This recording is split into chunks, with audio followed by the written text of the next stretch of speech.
Hello दोस्तों, आज हम पढ़ने वाले हैं 22 नवंबर 2021 का मोस्ट इंपॉर्टेंट करंट अफेयर्स। तो लास्ट तक बने रहिएगा। यदि अच्छा लगे तो चैनल को सब्सक्राइब जरूर कर लीजिएगा। तो चलिए स्टार्ट करते हैं। आज का पहला क्वेश्चन है, हाल ही में विश्व टेलीविजन दिवस कब मनाया गया है? तो इसका राइट आंसर हो जाएगा, हाल ही में 21 नवंबर को टेलीविजन आविष्कार के महत्व को चिन्हित करने के लिए हर वर्ष 21 नवंबर को मनाया जाता है विश्व टेलीविजन दिवस। विश्व टेलीविजन दिवस बनाए जाने की घोषणा पहली बार यूनाइटेड नेशन के द्वारा 21 नवंबर 1996 को की गई थी। और यदि पूछा जाए कि विश्व टेलीविजन दिवस 2021 की थीम क्या थी, तो इसकी थीम थी 2021 में इंक्रीजिंग इम्पैक्ट टेलीविजन, इसकी थीम थी। और यदि पूछा जाए कि टेलीविजन के जनक व आविष्कारक किसे माना जाता है, तो टेलीविजन के जनक व आविष्कारक माना जाता है जे.एल. बेयर्ड को, जो कि एक अमेरिकी वैज्ञानिक थे। इनके द्वारा ही विश्व में पहली बार वर्किंग मतलब मैकेनिकल टेलीविजन का आविष्कार किया गया था। लंदन में कब किया गया था? 1925 में। और यदि पूछा जाए कि विश्व में पहली बार कलर टीवी का आविष्कार किसके द्वारा किया गया था, तो विश्व में पहली बार कलर टीवी का आविष्कार जे.एल. बेयर्ड के द्वारा ही किया गया था। कब किया गया था? तो 1928 में किया गया था। और यदि पूछा जाए कि विश्व की पहली इलेक्ट्रॉनिक टेलीविजन का आविष्कार किसके द्वारा किया गया था, तो यह किया गया था अमेरिकी वैज्ञानिक फिलो टेलर के द्वारा ही विश्व की पहली इलेक्ट्रॉनिक टेलीविजन का आविष्कार।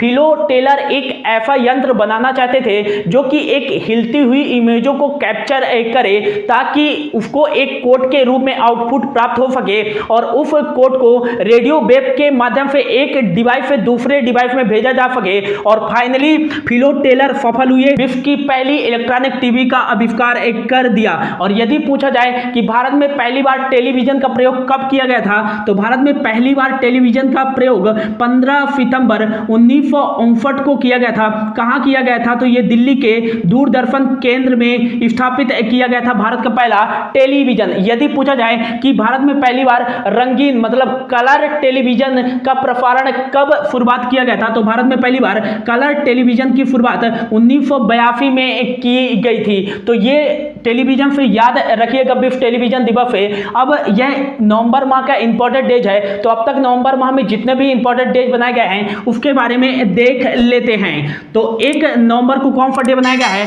तो 1 नवंबर को बनाया गया है वर्ल्ड वेगन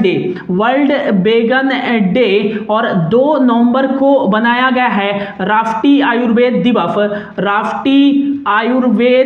दिवस। और अगला 5 नवंबर को बनाया गया है विश्व सुनामी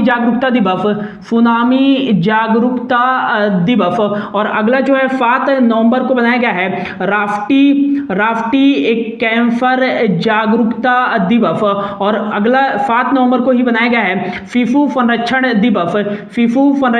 दिवस। और 8 नवंबर को बनाया गया है विश्व शहरीकरण दिवस। और 8 नवंबर को ही बनाया गया है विश्व रेडियोग्राफी दिवस। काफी इंपॉर्टेंट है ये डेज, रेडियोग्राफी दिवस। और अगला है 9 नवंबर को बनाया गया है राष्ट्रीय कानूनी सेवा दिवस। और अगला जो है 10 नवंबर को बनाया गया है अंतरराष्ट्रीय पैथोलॉजी दिवस। और अगला जो है अंतरराष्ट्रीय पैथोलॉजी दिवस, याद रखिएगा कि ये नवंबर माह के दूसरे बुधवार को बनाया जाता है। 11 नवंबर को बनाया गया है राष्ट्रीय शिक्षा दिवस। और अगला जो है 12 नवंबर को बनाया गया है विश्व निमोनिया दिवस। और अगला 12 नवंबर को ही बनाया गया है एक और डे लोक सेवा प्रसारण दिवस। और 13 नवंबर को बनाया गया है वर्ल्ड काइंडनेस डे, विश्व दयालुता दिवस। और अगला जो है 14 नवंबर को मोस्ट इंपॉर्टेंट डेज विश्व डायबिटीज दिवस बनाया गया है, विश्व डायबिटीज दिवस बनाया गया है। और 14 नवंबर को ही बनाया गया है बाल दिवस। और अगला जो है 15 नवंबर, ये भी इंपॉर्टेंट है, जनजाति गौरव दिवस पहला बनाया गया है। बिरसा मुंडा जी के जयंती के अवसर पर केंद्र सरकार ने इस दिवस को बनाए जाने का फैसला लिया था, जनजाति गौरव दिवस। और अगला जो है 16 नवंबर को बनाया गया है राष्ट्रीय प्रेस दिवस और 17 नवंबर को बनाया गया है अंतर्राष्ट्रीय छात्र दिवस, अंतर्राष्ट्रीय छात्र दिवस। और राष्ट्रीय मिर्गी दिवस भी, ये भी 17 नवंबर को बनाया गया है। अगला है 18 नवंबर, 18 नवंबर को बनाया गया है राष्ट्रीय प्राकृतिक उपचार दिवस, ये याद रखिएगा। 19 नवंबर को 3 इंपॉर्टेंट डेज बनाए गए हैं, ये याद रखिएगा।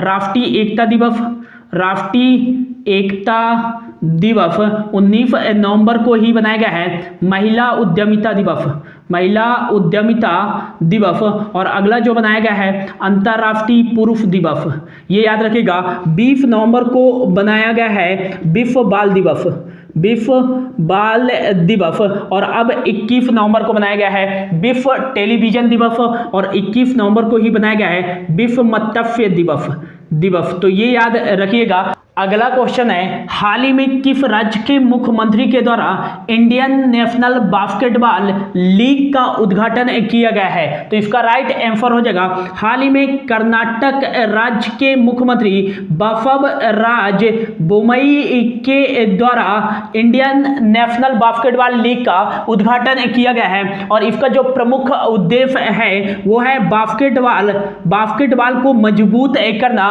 एवं इसको भारत के ग्रामीण क्षेत्रों में पहुंचाने के लिए इंडियन नेशनल बास्केटबॉल लीग का उद्घाटन कर्नाटक के मुख्यमंत्री बसवराज बोम्मई जी के द्वारा किया गया है। कर्नाटक का इंडिया के मैप पे लोकेशन देखें तो कर्नाटक का लोकेशन हो जाएगा यहां पर स्थित है कर्नाटक, और दक्षिणी भारत का सबसे बड़ा राज्य है कर्नाटक। इसकी उत्तरी सीमा गोवा और महाराष्ट्र के साथ लगती है, इसकी पूर्वी सीमा आंध्र प्रदेश के साथ और दक्षिणी सीमा केरल के साथ, और इसकी पश्चिमी सीमा अरेबियन सी के साथ लगती है। यहाँ का जो DLR नंबर है कर्नाटक का वो है 31, 28, 12। 31 यहाँ डिस्ट्रिक्ट है, 28 लोकसभा की सीटें और 12 राज्यसभा की सीटें हैं। कर्नाटक का जो विधान मंडल है, विधान मंडल वो है 2 सदनी, यहाँ विधानसभा की भी सीटें हैं और विधान परिषद की भी सीटें हैं। कर्नाटक में विधानसभा की 224 सीटें हैं और विधान परिषद की 75 सीटें हैं। यहाँ के मुख्यमंत्री कौन है? तो यहाँ के मुख्यमंत्री हैं बसवराज बोम्मई, और यहाँ के हाल ही में जो नए गवर्नर बने हैं वो बने हैं थावर चंद्र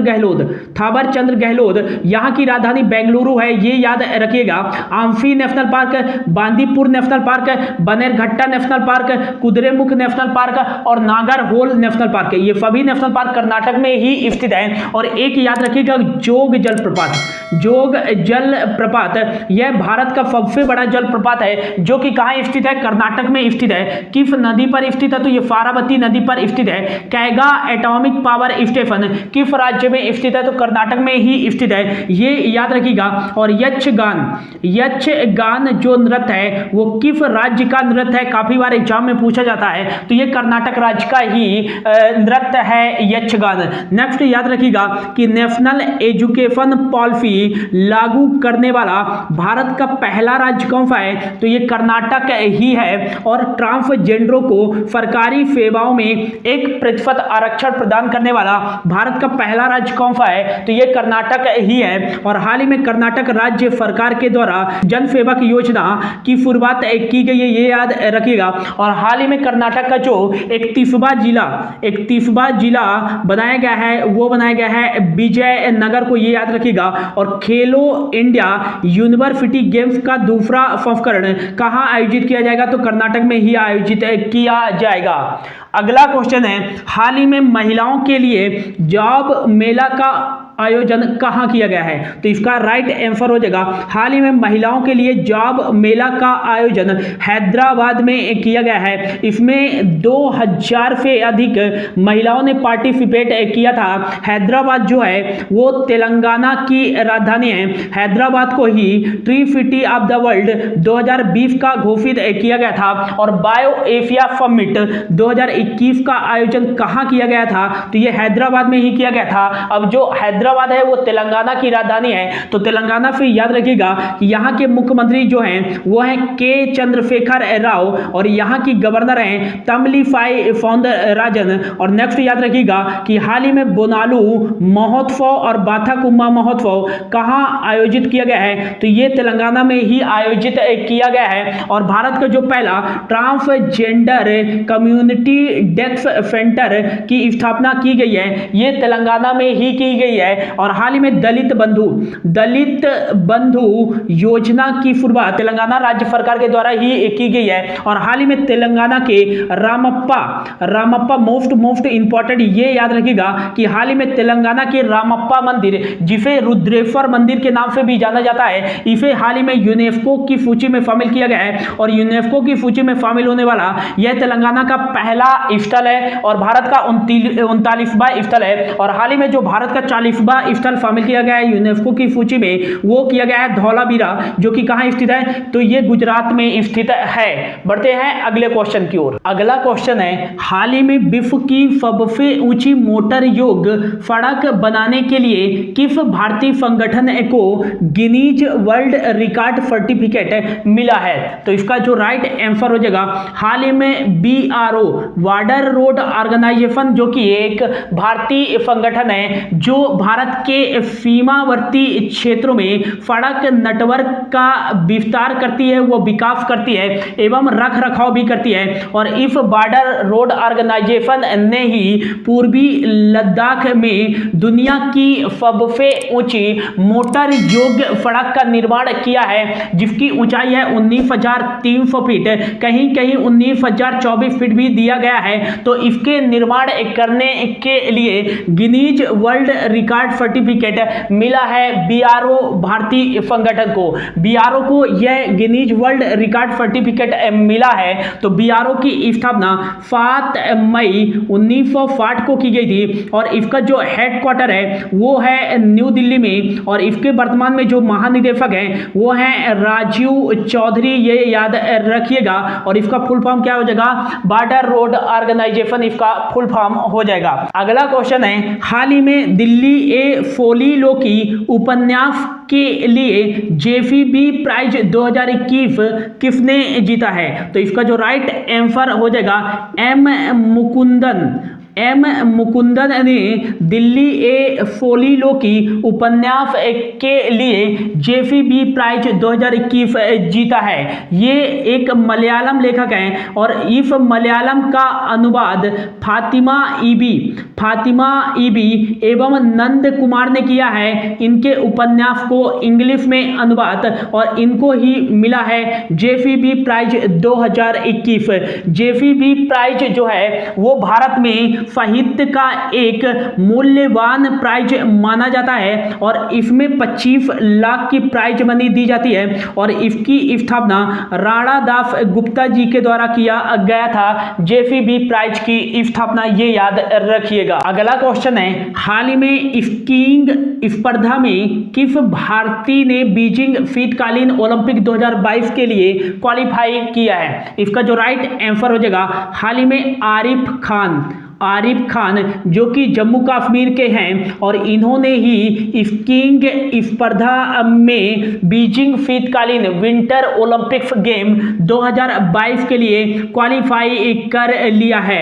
नेक्स्ट याद रखिएगा कि जो आरिफ खान है वो एकमात्र भारतीय स्कीइंग रेसर हैं, मोस्ट इंपॉर्टेंट है, ये याद रख लीजिएगा, जिन्होंने बीजिंग शीतकालीन ओलंपिक 2022 के लिए क्वालिफाई किया है। दुबई में हुए क्वालिफायर रेस में इन्होंने यह पास किया है बीजिंग शीतकालीन ओलंपिक्स। यदि पूछा जाए कि पहला विंटर ओलंपिक्स खेल कहां आयोजित किया गया था और कब आयोजित किया गया था, तो पहला winter Olympics game 1924 Paris France में आयोजित किया गया था। और यदि पूछा जाए कि 23वें नंबर का विंटर ओलंपिक्स गेम यह 2018 में आयोजित किया गया था साउथ कोरिया में। और जो 24वें नंबर का है 2022 में विंटर ओलंपिक्स गेम यह बीजिंग चाइना में आयोजित किया जाएगा 4 फरवरी से लेकर 20 फरवरी 2022 में। और 25वें नंबर का जो विंटर ओलंपिक्स गेम का आयोजन किया जाएगा ये मिलान इटली में आयोजित किया जाएगा 2026 में, ये याद रखिएगा। और एक याद रख लीजिएगा समर ओलंपिक्स।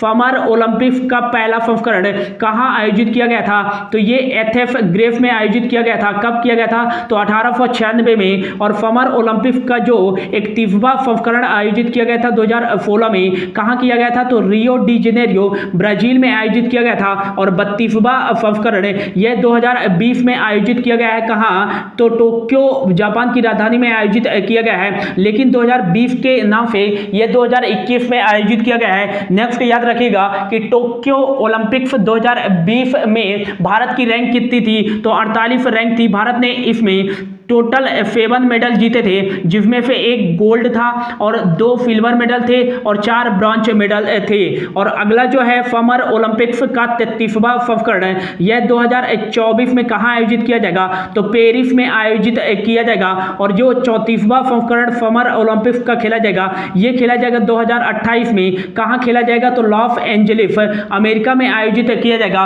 और समर ओलंपिक्स का जो 35वां संस्करण आयोजित किया जाएगा, ये ब्रिस्बेन ऑस्ट्रेलिया में आयोजित किया जाएगा 2032 में, ये याद रख लीजिएगा।